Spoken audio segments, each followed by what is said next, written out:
But the games have been really good. Yeah, all the games I've tuned in to watch or was casting or heard stories from were all really good. So yeah, here we are. We're jumping into the game here. We're going to see, I believe, that's a top lane York against Fiora. I don't like York's odds. I could be wrong, but they had a chance to counterpick. Correction, you don't like puffed up's odds. What did I say, York's? Yeah. Well, I don't like the York as a champion. Puffed up could have been, I don't know. He's actually a really good player. You know, from what I've been seeing, he actually mains York. So he mains York? Oh, never mind. So if anything, we're gonna get some good York play. Because when I was practicing with him, he was like, "I'm gonna go York all the time unless this character's available or it's this matchup." But he's really confident in York, so this should be really good York play. And Fiora versus York from Matt, I'm hoping. I don't know. I'm really excited to see it. I want to see it. I want to see what happens. Here's what I really like. Wiz Fujin is playing Vayne. Yes. Vayne is a hyper carry, second to only Kog'Maw. Actually, could be considered highly better than Kog'Maw in the fact that she has more escapability. Evasion, yeah. She has shorter range though, so she has to be a little bit more, dangerous or in there. Jordan, hands down, probably one of the best supports in Judgment. Yes. And that was a steal of a pick because he got picked second to the last round. And the previous Judgment 2, Sanctified was taken, I think he was taken something like 9th overall. Like he was wheeled at the 8th position. So he went from 9th overall to somewhere in the 4th, 3rd round, I guess it was for us because there's captains. But, I mean, that was a steal of a pick. And looking at ImBlackYall's team, he had a tough road, going against Otter's team, which was pretty good. But at the same time, I was looking at that, having a really good AD and then having an amazing support person that really main support, it makes a big difference in your games. Yeah, and here's another thing. ImBlackYall really only plays one champion really well. Yes. I don't even know if it's really well. He really only plays one champion He only plays one champion that you would rely on. Yeah, and that's Warwick. So ImBlackYall getting the champion he wants. It's going to be interesting in this matchup. I think if Kennen can hold himself in mid, because DarkTerrorZ is going to be really strong, and he's going to have a strong matchup against Kennen.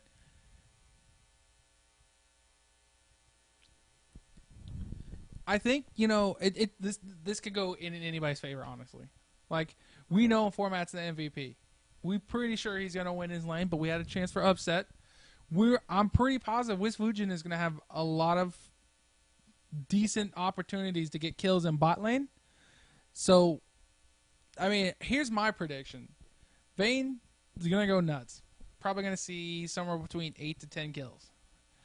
I think Format's going to go nuts. The best... I think, actually, I honestly think that we're underestimating Puffed Up a little bit because he is a really good player. I think, because, we had this talk about it at Game Clux, I believe, which was, Format sometimes when he plays against players, we saw him actually get pushed around by Winster. He was really good, but he was still, he wasn't, dominating the lane like we saw in previous games.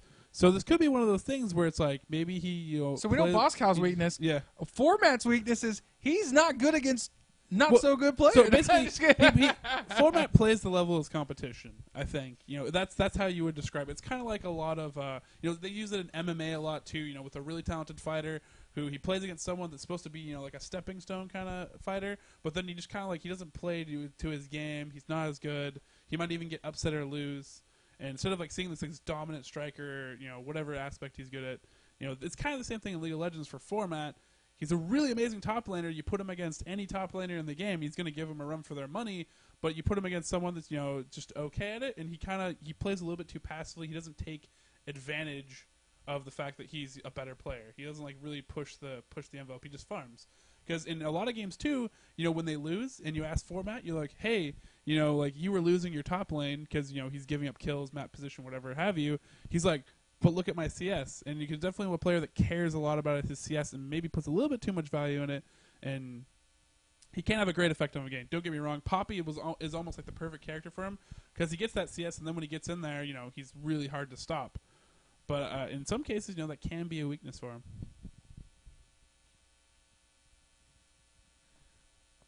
Either way, I think we're going to see a great game. It's going to be an amazing game. It's going to be interesting because it's going to be how well does format do in the top lane, and then it might just come down to DarkTerrorZ versus WizFujin in the carry battle, and I think WizFujin might have the advantage being an AD carry if we get later in the game. But as we saw last time, DarkTerrorZ 14-1. It's pretty boss. And for those that don't know WizFujin, he's actually only been playing League of Legends for like 2 months. He plays on Team PG for Perplex Gaming. He's been their AD carry since the start. He started off with he has a Dota background, so really good at the, in that carry sort of mentality, that range and sort of a range carry mentality, not so much a agility based melee style. But I mean, this guy, you watch him, and like sometimes he doesn't make perfect execution that you would see, but he plays smart, and he plays aggressive when he needs to, and he plays passive when he needs to. And I think with Jordan as a support, we're gonna see some bot lane dominance. That's what I'm guessing. But then again, you got Steve Y, who's been my favorite last pick. Yeah, no. Every time he's been last picked, his team's been in the finals. Every time he's been last picked. So and he actually pinged me in between these last games. He was like, "I really want that Rise skin."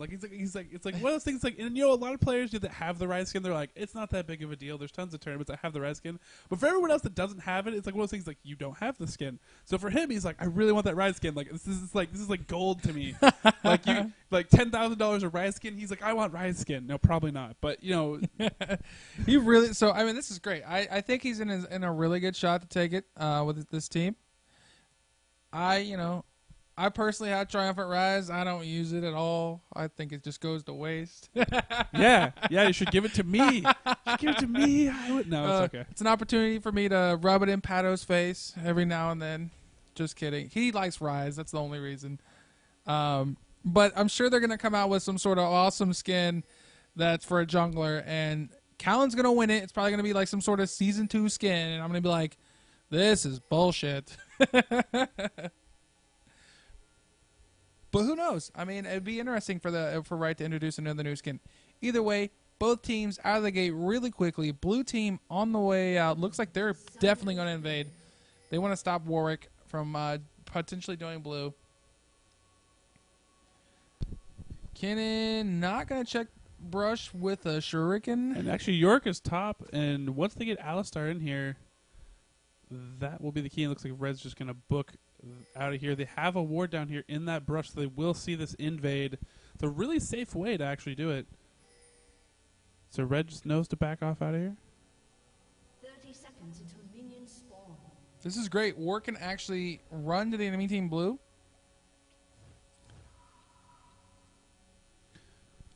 And again, they have that ward. So if they did if they did the blue team ward the blue and rotate somewhere else to go farm. It could be one of those scenarios where they actually see them rotating to blue and then they know, that they're gone. So, good move there. I don't quite know about their warding of blue. I don't know why you would put it there necessarily. Well, it's going to give them timing, at least when they see they'll check when Warwick comes to check it. I like that, but I think you could also put it up farther so it can actually see around the corner. Because right now it looks like it just sees into the. Yeah, it's the placement's slightly definitely off. Yeah. Could have had a better placement for sure. Yeah. So we're going to see blue buffs swapped here and wolves traded. And this is actually an advantage for the red team because they can now put early pressure on top lane if they choose. Yes. And Format's going to walk in here, and I think he's going to check it. Going in there with a little poke, and he's out. And they want to clear this possibly to get a timer. So enemy blue team buff, or enemy blue team, or just blue team buff. Both blue buffs are going to spawn at 7:15. Yeah, exactly. We're going to throw that out there. So we could see some sort of aggression at the 7:15 mark. Yes, definitely would be a good sign of coordination. We actually haven't seen a lot of blue counter invades. It was really in vogue, and we saw a lot of teams doing it, but so far, at least in Judgment tournaments and at least a lot of recent tournaments that we've local LAN tournaments we've been at, we haven't seen too much blue invades, although they can be very, very effective. And it'll be interesting to see how format deals with this. And again, like I said, puffed up. He pretty much mains Yorick top. This is what he wants to go. So we're going to see who actually does come out on top. in that lane. Meanwhile, DarkTerrorZ, this is, if he gets to the carrying stats that he was with Ahri, with Viger, I mean, he's going to blow up anybody. So if they can even just, touch or slow down Vayne at all, and Viger's able to go in there, Viger could just decide to blow up Vayne. That could be a key to, their strategy for victory in this game. This is why York is a great pick, because Yeah. York can use Undying or whatever the heck that Yeah. it's called to make that hyper carry status even that much more threatening. That her ghost, the ghost is going to do quite a bit of damage, and then you're going to have the ability to come back. Yeah. So Omen of Death, that is the ult. Future purposes, love that little ability to look at skills, see how many points people are putting in. This point looks like it's 2 points in Famine. Here's what I want to. So, I've seen Matt play York, and Matt is not very successful at York at all. So maybe he'll learn a little bit here. So I'm kind of hoping he's going to learn something. Maybe Puff Duff has something to show us. And actually, we have some aggression here in mid lane. Looks like Kennen Ackerman under a lot of really trouble. low. And that, a lot of people have been saying about it, and I know that Nocturne used to be this level 6 ganker, but he's not anymore. You see him so much earlier now. People are so aggressive with him, and he has a pretty decent kit, too, to run people down. The fear is effective. And there again, we see another early gank from Nocturne. I think Nocturne's been in at least one game of Judgment the whole tournament.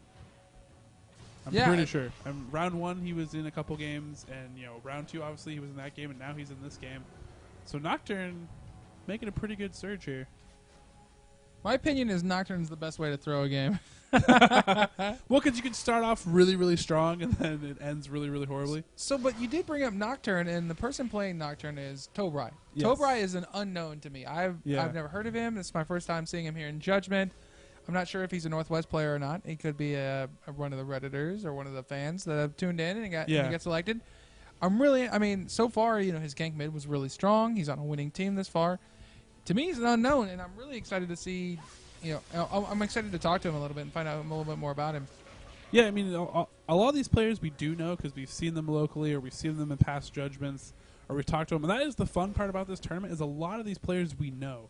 So it's fun for us as casters because, one, we get to share with you inside stuff we know about them. But at the same time, it's fun to see them come tournament to tournament. And again, the fun part about the format is the captains learn from tournament to tournament, what different players can do, and so that changes how they pick players. Do they want to take players away from certain other opponents because they like to, they've played with that player before? All sorts of great stuff. DarkTerrorZ team, he was first pick overall, so he was able to take format. But the rest of it, everybody else that was on his championship team from last tournament was sniped from him by some other team, because it's kind of like one of those Super Bowl teams where, and the you win the Super Bowl, and then everybody's a free agent, and then there's everybody wants a piece of them. In this case, you can't hold them to contracts, so captains can just take them as they please. And those are some great points. That's how we knew of the Talon Bacon Hawk, who went, was second or third to last pick overall last time. Yeah. She went 4th round. Yeah, and even got taken off Team Animal. Yeah, but it just goes to show that Elo doesn't mean everything, and in the case of the first DarkTerrorZ dominance, and Warwick, making a mean face, but he's not actually going to track down Fiora ever at level 4. Yeah, without red buff or anything like that. I definitely want to say Warwick's behind right now. He's level 4, whereas Nocturne's 5. If you're not going to make a strong gank lane appearance, and you should be able to recognize that the lane's pushing right now, you're not going to be able to make a gank an opportunity, especially with York. York is a slow. There's no other hard CC. You probably just want to stick in the jungle until you're 6th.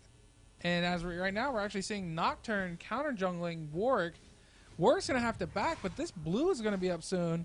Viger is going to be ahead of Kennen. He is going to have his ult. I wonder if we're going to see this stolen, and I think we are. I think we are, and there's no one in the vicinity. Kennen's not going to rotate over there. He normally doesn't even take blue. So this is actually a really good recognition by Tobrai. And what? This guy's pretty good. We don't know. I like this guy already. Want to talk to him. All right, here's this is smart play. Here's what: if Tobrai makes it into another Judgment, which if you're on a winning team, you should definitely make it into another Judgment. This guy is going to be a steal. Right now, he's playing really smart. I like what he's doing here. And there's a great stun by Viger. The combo comes in. Acromed running down and away from Nocturne, but he's going to get feared anyway. Ult going off, stunning a lot of members. There's the ult, and bam! There is a kill to Bri, backing off this, flashing, and he's going to survive. Great gank there, running down Kennen. Yeah, no, excellent gank here. And Warwick actually blew his flash to try and get like a steal here. And he didn't actually get a chance to steal blue. So you were saying again that ImBlackYall's best character is Warwick. Is that still true? Has it been a while? Do you think maybe D2 has left him rusty? Because he's counter stealing blue now, which is really, really good. I mean, that's a good move. That's a good making up for it. He's going to get that blue. I mean, he just recognizes free. They're going to keep it out of Viger. Viger actually doesn't need blue anymore. Just combined with his passive, and I think most Viger players, they're going to run into, they're going to build a DFG. They might go with the new Chalice. Not really. I actually think the new Chalice only goes on Galio, but I might consider building the new Chalice on Viger. But here's the thing. Warwick is eventually going to be useful.